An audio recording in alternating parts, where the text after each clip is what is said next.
अस्सलामुअलैकुम दोस्तों, मेरा नाम है असीब शफ़क़त और आप देख रहे हैं हंसी टीवी।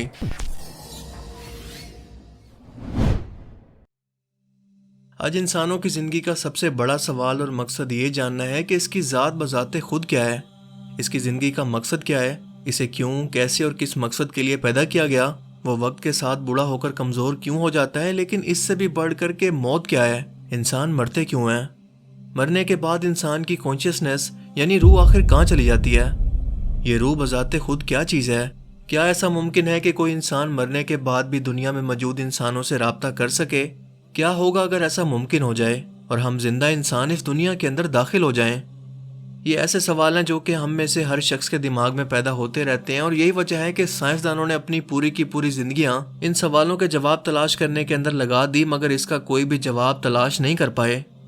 लेकिन एक लम्हे के लिए हम ऐसा मान लेते हैं कि इन मरने वाले लोगों की रूहों से बात करके इनसे इस रूहानी दुनिया या किसी दूसरी डायमेंशन के राजों को ना सिर्फ हम जान पाएं बल्कि वहां पर जा भी सकें। इन शॉर्ट, मौत के राज और अल्लाह ताला की कायनात के इस राज को समझकर टेक्नोलॉजी की मदद से इसे धोखा दे पाएं, यानी मौत को धोखा देने की कोशिश करें तो क्या होगा।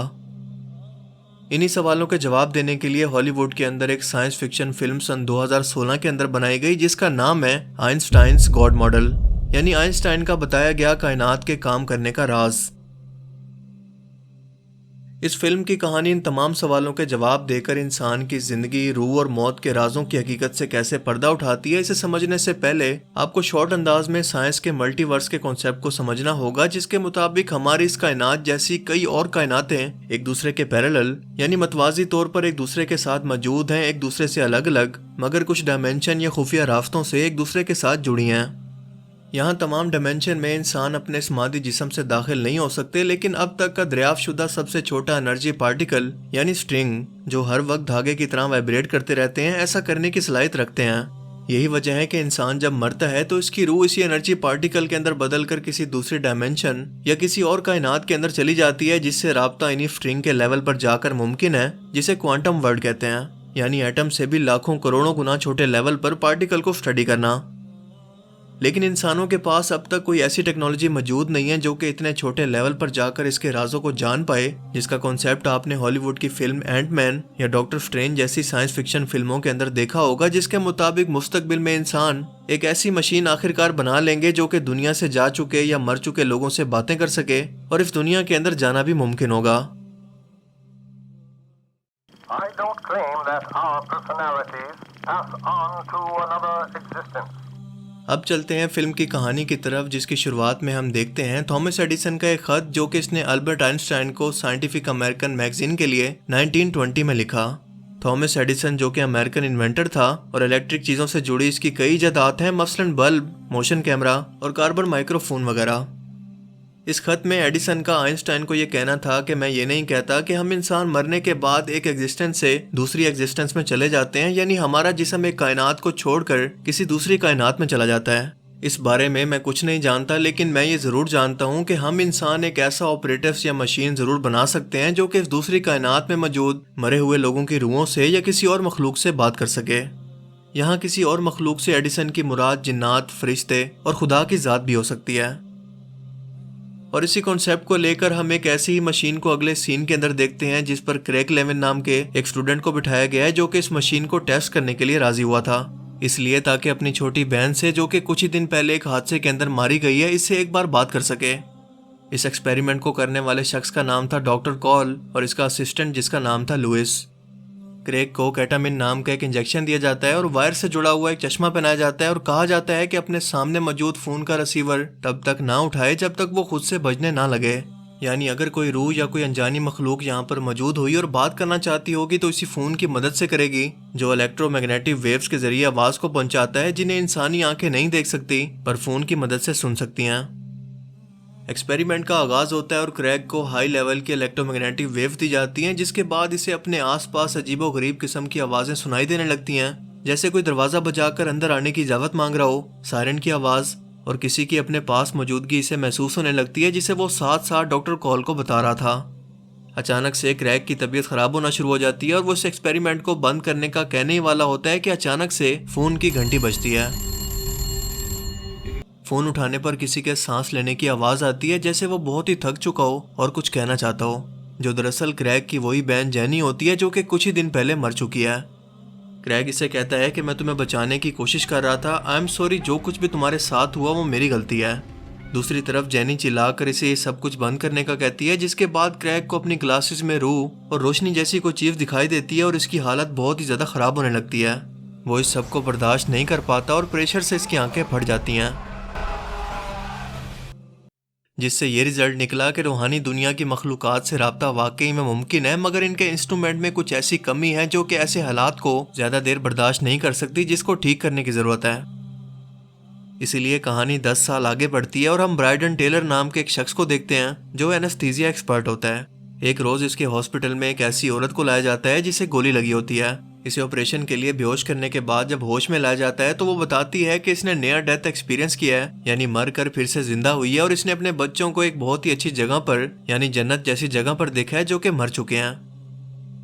यहाँ पर खास बात यह थी कि इस औरत को भी केटामिन नाम का इंजेक्शन लगाया गया था जो कि ऊपर के एक्सपेरिमेंट में क्रैग को लगाया गया था। ये बात ब्राइडन अपने कुलीग से भी शेयर करता है और सोचने लगता है कि क्या वाकई ऐसा मुमकिन है कि हम मुर्दा लोगों को जाकर मिल सकें या इनसे बातें कर पाएं।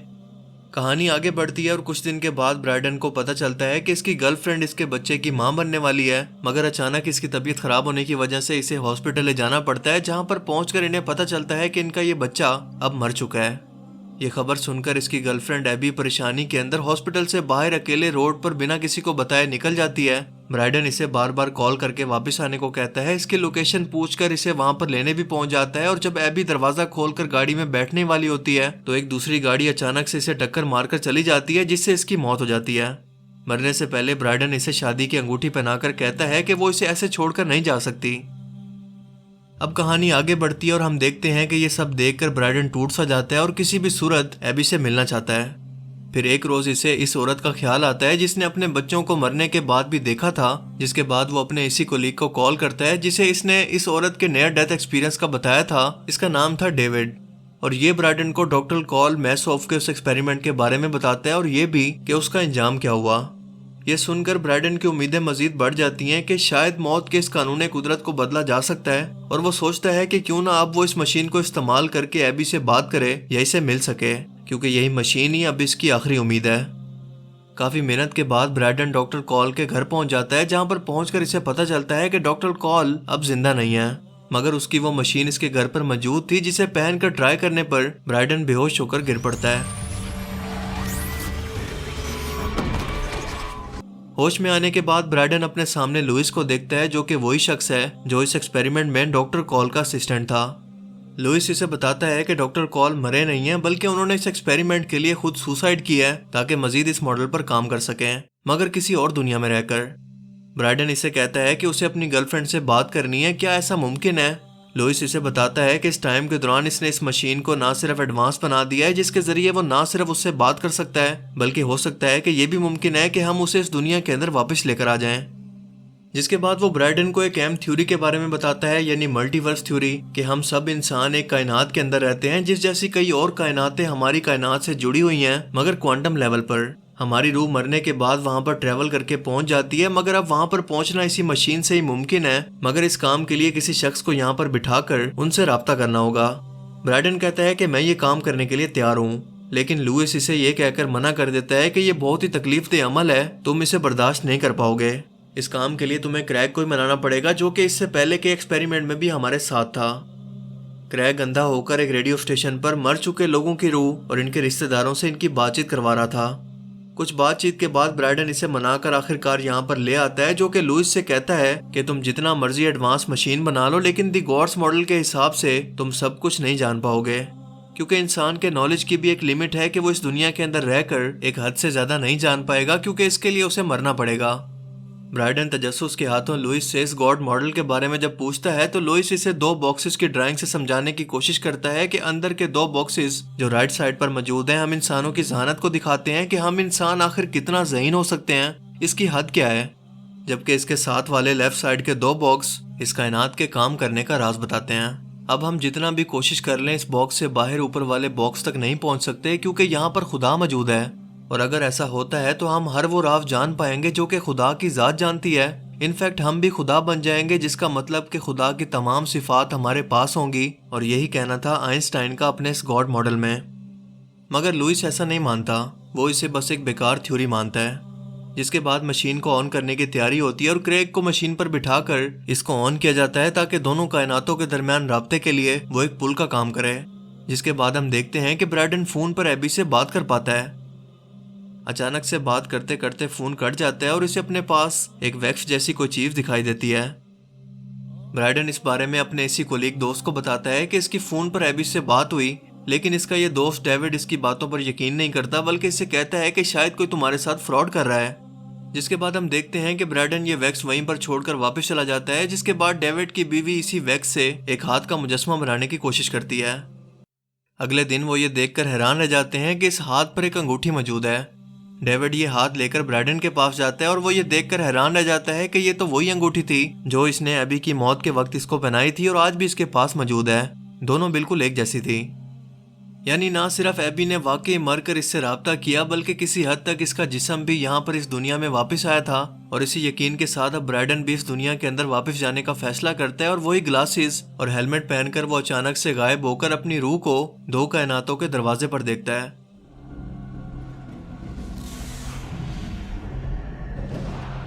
अपने ही जैसे एक शख्स को वो सामने कुर्सी पर देखता है जो कि अचानक से गायब हो जाता है। जिसके बाद ब्राइडन खुद को एक दूसरी पैरेलल यूनिवर्स में यानी इस रूहानी दुनिया के अंदर पाता है। और इसी वजह से हम देखते हैं कि असल दुनिया के अंदर इसी कुर्सी पर ब्राइडन की जगह अब डॉक्टर कॉल थे। यानी इन दोनों ने एक दूसरे की जगह को बदल लिया था। ब्राइडन क्रैग की बहन को भी यहाँ पर बैठे हुए देखता है। ब्राइडन का दोस्त डेविड ब्राइडन को वापस लाने का कहता है, लेकिन डॉक्टर कॉल इसे कहते हैं कि इसकी जगह हमें किसी और को इस दुनिया के अंदर भेजना होगा, तभी हम इसे वापस ला पाएंगे, क्योंकि एक वक्त के अंदर एक शख्स का वजूद दो जगहों पर मौजूद नहीं हो सकता। जिसके बाद दोबारा क्रैग इस मशीन से ब्राइडन से फोन पर राब्ता करता है, मगर मशीन में गड़बड़ होने की वजह से वो उसकी बात को नहीं समझ पाता और कुछ ही देर के बाद गायब होकर इसी पैरेलल यूनिवर्स के अंदर पहुंच जाता है जहां पर ब्राइडन पहले से मौजूद है और उसकी बहन भी। अब ब्राइडन को एबी एक रोशनी की सूरत में रूह के तौर पर नजर आती है और देखते ही देखते एक जिस्म में बदल कर इसके साथ मौजूद होती है, जबकि असली दुनिया में मशीन के साथ मौजूद लोग इनकी बातचीत को सुन रहे होते हैं। और ये सब कुछ क्योंकि क्वांटम लेवल पर हो रहा होता है, इसीलिए माइक्रोस्कोप के जरिए लुइस इसे पार्टिकल्स की सूरत में अपनी एक आंख से देख भी रहा होता है। लेकिन जब ये दोनों कायनातें एक दूसरे से टकराती हैं तो एक धमाके से लुइस की एक आंख खराब हो जाती है।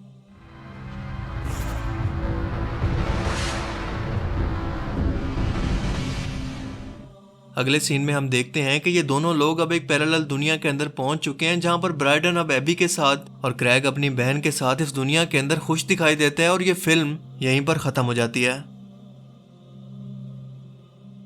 इस फिल्म की कहानी और साइंस के कॉन्सेप्ट इंसानी जिस्म और रूह को लेकर इस हद तक तो ठीक हैं कि मरने के बाद वाकई इंसानी रूह जिस्म को छोड़कर एक अलग दुनिया के अंदर चली जाती है, जिसका हमारी इस दुनिया से राब्ता करना मुमकिन नहीं। ये दोनों दुनियाएं बिल्कुल अलग अलग हैं, और क्योंकि ये आलम बरज़ख यानी एक अनदेखी रूहानी दुनिया का मामला है और कोई शख्स भी मरने के बाद वापस आकर ये नहीं बता पाया कि मौत के बाद दरअसल क्या होता है, इसीलिए इस रूह की हकीकत का इल्म भी हमें अलहामी और सच्ची किताब यानी कुरान मजीद से लेना होगा। हजरत अब्दुल्ला बिन मसूद रज़ियल्लाहु तआला अन्हु कहते हैं कि मैं नबी पाक सल्लल्लाहु अलैहि वसल्लम के साथ मदीना के खंडरों में चल रहा था और आप सल्लल्लाहु अलैहि वसल्लम खजूर की एक छड़ी को जमीन पर टिका कर चलते थे कि आप यहूदियों के कुछ लोगों के पास से गुजरे।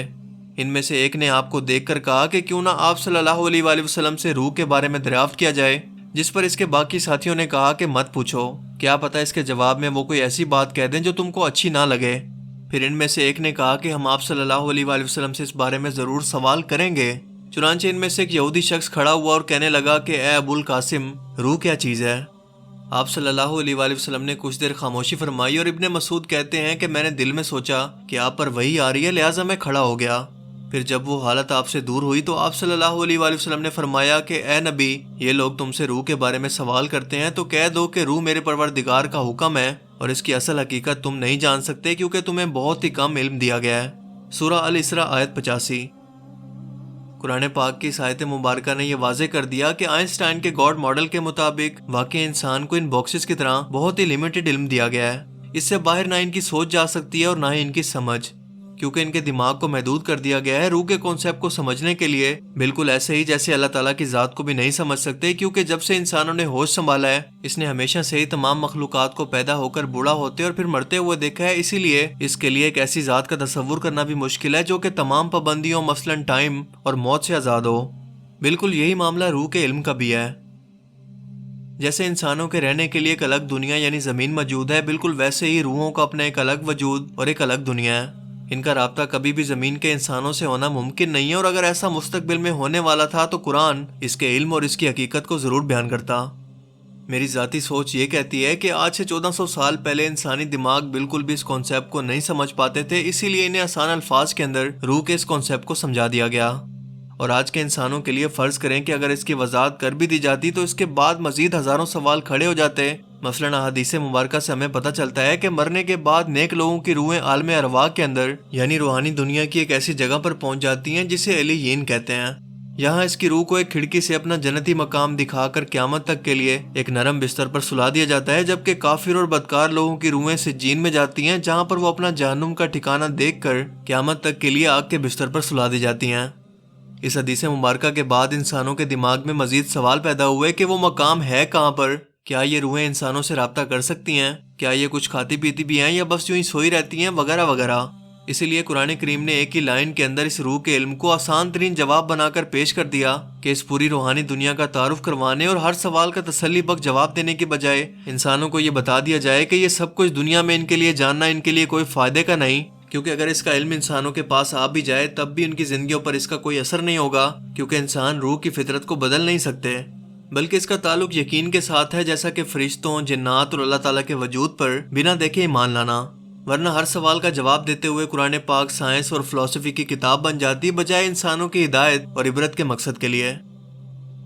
इंसान की मौत दरअसल इस दुनिया से रूहानी सफर करके किसी और दुनिया में जाने का नाम है, जैसा कि इस फिल्म के अंदर दिखाया गया है, मगर दरअसल इस रूहानी दुनिया में रूहों का मकाम कैसा है, इसका जवाब हमें कुरान और हदीस से मिलता है कि ना तो आज तक कोई इंसान इस राज को जान पाया और ना ही क़यामत तक इसके राज को कभी समझ पाएगा।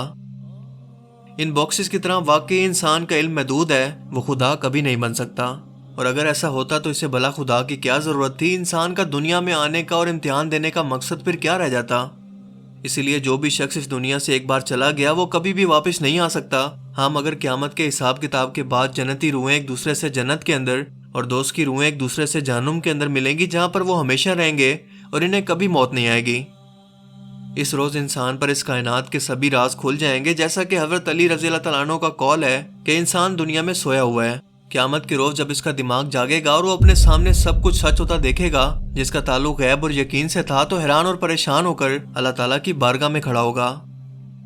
अल्लाह ताला से दुआ है कि वो हमें इस रोज़ की मौत से पहले तैयारी करना नसीब करे और हम इन रुसवा लोगों में शामिल ना हों जो कि अल्लाह ताला की रहमत और नबी पाक सल्लल्लाहु अलैहि वसल्लम की शफाअत से महरूम रह जाएं। आमीन। मुझे उम्मीद है कि आज की इस वीडियो से आपको बहुत कुछ नया जानने को मिला होगा और ये वीडियो आपको पसंद आया होगा।